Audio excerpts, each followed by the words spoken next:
the other issue with Hamilton's race was towards the end of the race, where the team called him in to pit. How do I want to say this? Because I want to make sure I don't mess this up.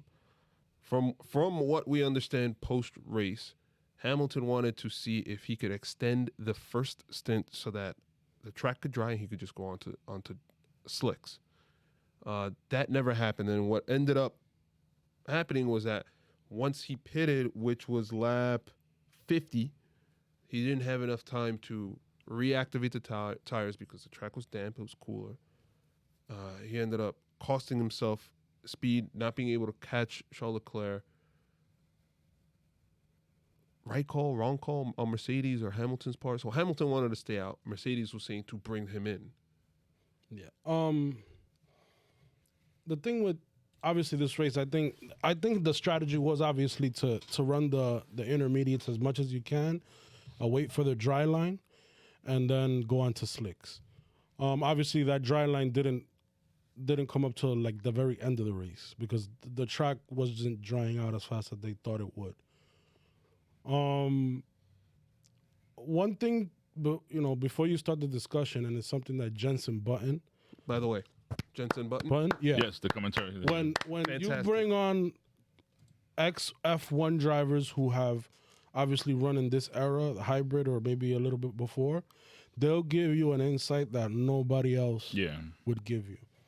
And insight, he peed in Alonso's seat in Monaco, right? Listen, that's an accomplishment unto itself. That was crazy. I mean, I'm gonna pee on Alonso's seat.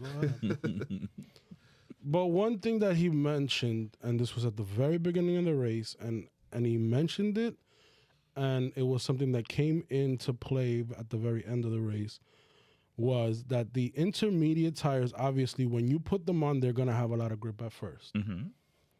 But these tires tend to heat up quickly. So if you don't have enough rain or dampness on the track where you can cool the temperatures down, what they start doing is going through a graining phase. And obviously when a tire is graining, it's slippery because you don't have even rubber. Eventually what happens is you run the tire, they turn in what they call a slicktermediate, which if you see the tires, you have a bald spot, then you have the tread on the side.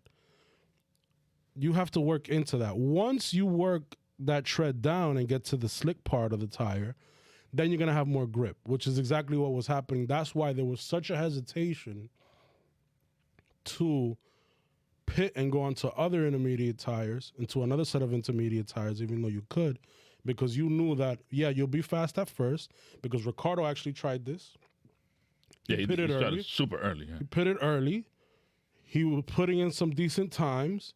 The tire started graining. He started falling back.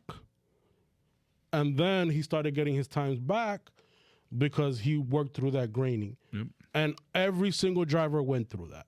Mm-hmm. And that's exactly what was happening in this case.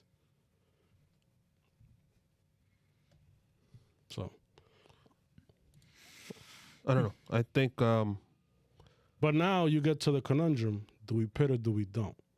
And I think that's where the question came from Wells. That's where the question came in from Wells.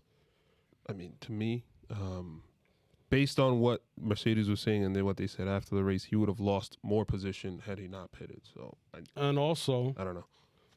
The only person to do, well, the only driver to do a no stop basically was Esteban Ocon, and I don't know if you saw his tire at the end of the race. They were gone. And he said a couple of more turns.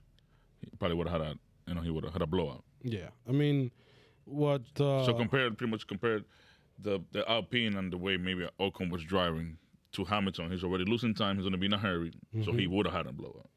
Yeah, because he probably would have degraded the tires. Well, Ocon said that if he would have went one more lap, he would have had a blowout. Mm-hmm. So, and then Andrew Shovlin, which is a Mercedes. He's the lead. I forget his exact term, but he's the guy that does the YouTube videos. Yeah. Gotcha. So here's an exact quote. When Perez brought his intermediate tires into the window, because Perez had already Lewis Hamilton was still on his first intermediate tire. Mm-hmm. Perez pitted lap 37. So once he got him into that phase where obviously he ran them, went through the graining, the exact quote was, Perrin brought his intermediates into the window and went through the graining phase. We were losing, meaning Hamilton was losing 1.5 or 2 seconds per lap. So it was clear that we were going to lose that position also, and probably also to Leclerc and also Gasly. So they could have dropped, to sixth. to sixth instead of fifth. So obviously you want to maximize the points. But you also don't want a tire blowout, because then you're not going to finish the race and you get no points. So ultimately, I think it was the right decision. Mm-hmm. Yeah. But obviously, that's hindsight. But the team did have the hindsight. And just like they wanted him in the race in Sochi, they also saved him from himself because he didn't want to come in. So the team is important because obviously they see more things than the driver does. Yeah. I think he has to trust the team a little more because obviously he has the feeling of the car. He knows how the cars feel and stuff like that, and he sees that it's drying up. But they had the numbers from Bottas pitting on lap 37. Mm-hmm. So they knew the laps that they needed for the tires to activate and all that stuff. Mm-hmm. Why wait so late? Obviously, you're going off for Hamilton saying, "Oh, I'm good." The reason why they waited so late was because Hamilton didn't want to come in. They were telling him to come in. When they first started to come in, he refused. He said, "Okay, we're going to go 2 more laps to see how it goes." And that's when they said, "No, but we're already like lap 47, yeah, but they 48. told them. But they said come in now, because if not, obviously, I'm pretty sure they explained to it after. Afterwards, yeah, of course. No, everything led to that. And obviously, we'll deal with it everything later. is hindsight, because also, I mean, he was upset when he saw the tread after the race. He saw that he could have still raced. What we also have to realize too is just like Perez, Hamilton is just as good at saving tires as Perez is, and we think Perez is Mr. Traction Control, but Hamilton is pretty good at that. So maybe he felt that he can do it. But obviously, if you're the team, outside looking in, and they have more information than Lewis, you're trying to. Sometimes you have to save the driver for himself, because obviously the driver wants to. That's what I mean. Like they should. So I'd rather be 6 points down in the championship than being 18, 20 points down. So ultimately I think it was the right decision, and the battle still continues, and you don't have that big of a gap to overcome, because obviously if you get an 18-point gap, you're going to need 6 or 7 races if there's no DNF to get those points back, and we have 6 races left. Yeah, it's just one of those things where you can't be on the radio. Lewis, your lap times are much slower than Gasly, Leclerc, Perez. Like, you have to just be like, you got to come in, and he has to trust. Yeah, because there's really no time to be explaining it on the radio anyway. So exactly. Mm-hmm. Oh, say it clearly. If we don't come in, we're gonna lose out.